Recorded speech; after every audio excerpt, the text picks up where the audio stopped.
Brothers and sisters, hello. It's Brother Mike V. Um, I wanted to share with you a dream today that I had. Not today, I had it on the August 5th. I've been having an urge to share it. I didn't want to share it at first because I didn't want to work without the Lord's guidance, and so I just been having this urge to share it, and maybe it will somebody can kind of give an interpretation, or maybe it's their point of view. So back on August 5th, which I believe was what, yesterday? Today's the 6th. So I believe it was yesterday. I had this dream. It was all biblical stuff, and I've never had the dreams like that back to back. And I just want to kind of share it, and you guys let me know what you think, and yeah, we can go from there. So let's start at the beginning of this dream. I was sitting in a waiting area. It was a church, and there were several people. There were several people sitting like in a line, but we were in this waiting room with just chairs lined all the way up, like all across the window, and kind of they made a like an angle at the end. And on the outside was like in the next room was like the pulpit and the area where people sit for the congregation and things like that. But I'm sitting there waiting for I don't know what, and somebody to my left, he looks at me and he says, you look like the type to wear masks wherever you go. And I remember that I was just like super offended by this. And normally if somebody said that to me, it would be like, okay, like what does that even mean? But in the dream, I was like offended. Like I thought it sounded like this man was questioning my faith in the dream. And so I told a buddy of mine who also was part of the church, and he exchanged words with this guy, and then we take it to the next level. It was like, oh, we're gonna, let's talk to the pastor and see what's up with this guy. This guy's some nerve, and I don't know what that was about. But normally I wouldn't get that offended at something like that. I would just be like, that's okay, what does that even mean, And so we ended up going to the pastor's house. The pastor wasn't at the church for whatever reason. He was at his home while the whole congregation was waiting for something to happen. And so we go to this pastor's house, and it looks familiar to me. And the layout is like, I actually drew the layout. Here, I'll show you guys what the worship area and the pulpit looked like in the beginning. I don't know if you can kind of see that. See, I was kind of sitting there, and then it was like that. You see how I wrote? It's kind of blurry, but I wrote pulpit and then the worship area. So, and then we go to this pastor's house, and like I didn't know this pastor like in real life. It was just somebody. I was just familiar with this pastor's home, and this was kind of the layout. It's really a primitive kind of drawing, but back here was like the rooms, like the bedrooms. There was a kitchen here, and then there was a small, like a really tiny flight of steps right here that led to another door over here. And I remember having a flashback while I was dreaming that as a kid I used to play with my toys like below the steps, just hang out below the steps and play with my toys there or something. And it turns out, like, I guess in my dream my dad knew this pastor, I guess, and it was just I don't even remember seeing the pastor. Like, he was just, I might have seen him for a second, and he just kind of just disappeared, and so did my friend. And I was just sitting here in this house reminiscing, and not really sure what that is. It felt like a safe place because I've been there in my dream. I've been there in the past, I guess. So I must have had another dream about it. But so then the scene changes, and then there is what I understand to be the harlot, or actually Leslie Jones was playing the role of the harlot. Which, nothing against her, it's just I think because I understand because her personality. Here's a picture, picture of her. She was playing the harlot, and I remember she had a long red gown, and she had like almost a fur around her neck. It was like it almost looked like it was a dark color, like it was a black fur almost. And I understood that maybe she played that role because she, in a lot of the roles that she plays, she's kind of loud, she's like the tough guy, the feminist type character. And I just remember that being like, okay. She was teaching a class too, and I was kind of seeing her from an angle like above.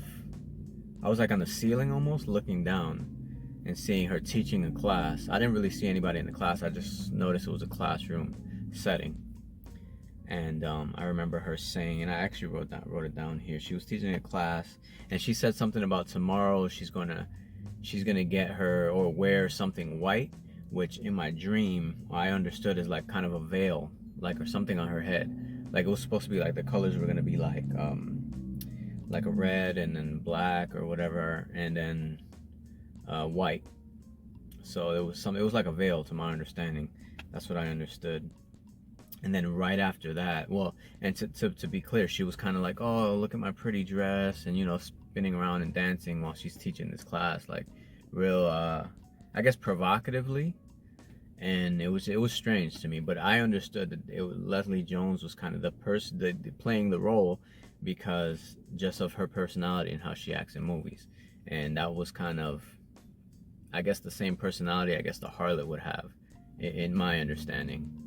And so cut to another scene, and it's I'm in the middle of this rap concert, and it's like secular artists, and they're all wearing white kind of outfits. Like I remember, I'm pretty sure P. Diddy had something to do with it too, but I don't know. I don't remember. I kind of remember him for a second, and then they were like all singing, like it was like this huge rap concert with like all the major artists all wearing white. And I remember they were singing a song, and I actually remember the words, kind of like it was a catchy hook. They were saying trouble, trouble, trouble, always some new trouble, trouble, do you know what that means? And it was like a catchy, it was like a really catchy song. And I was like, I was like, oh, that's interesting. I thought it was super catchy.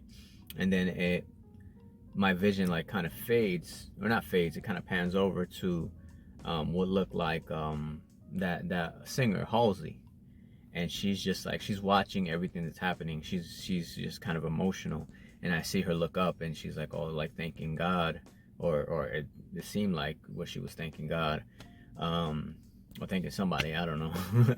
But she was looking up and just emotional and saying thank you. And then she was also wearing like an elegant white gown, which it could have been taken like either a fancy dress or like a wedding gown, but there was no veil. It was just her wearing like all white, a white fancy, like a really nice looking gown. And I thought that that was strange. She was like almost tearing up, and just she was really emotional. And that's kind of where that dream ended. And so I don't know, just wanted to share that with you guys, and you let me know what you think. It was really strange, because I don't remember thinking, when I went to sleep, I wasn't thinking about any of those things, especially not in like that order. You know what I mean? It wasn't even like that. And there's another thing, and I keep this keeps coming to my mind. Like I wasn't gonna really share this part, but there's another where I had a family member there. It was an urban area. Like right before that scene, there was an urban area, and I had a family member come out and I was like on top of a building for whatever reason, and they came out. Like if you ever been to like the city, you know how like when you go on the roof, there's like a metal door that you open to get onto the rooftop. Well, a family member, opens the door and goes, oh, I love what is the name, Molek. I think it was Molek, so much. And I thought it was strange because this family member was a Christian, so I just thought like, what does that even mean? And that was just that scene. And I kept like, I wasn't even gonna share that part, but I just kept being reminded of, maybe the Lord wants somebody to know that. But yeah, so it was Molek, and that's a false god from the Old Testament. And so you guys, kind of decipher what that even means. And but I recognized, like, when the name was said, I'm like, that sounds like somebody from the Old Testament. And that's in my dream, that's what I understood. But yeah, let me know what you guys think. I don't usually share dreams like that, because I don't like to be a false prophet. I don't You know, this is just something I shared that I experienced. This is not, I'm not saying that this is a prophecy. You know, I suggest that you go to the Lord and let him know, and, you know, and ask him if this is legitimate, because this is just a dream that I had, and it just seemed like I needed to share it, and it was all biblical stuff. So that's why when you guys let me know your interpretation, and thank you for listening. You know, God bless you guys. And if you don't know the Lord yet, I suggest you get to know the Lord, man. This times it's so perilous that you don't want to be without the Lord. Not now.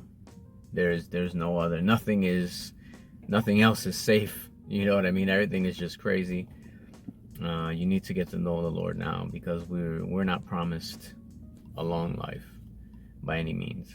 Our life is relatively short in comparison to what eternity is going to be like. So I suggest you know, go to the Lord, ask him to show himself to you, ask him for forgiveness. Let's say, Lord, I know that I'm a sinner, and, you know, I apologize for sinning against you.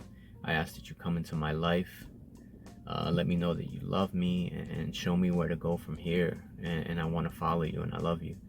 In Jesus' name I pray, you know, and just do that. So, you know, God bless you guys. Thanks you for listening, and I'll see you next time. God bless you.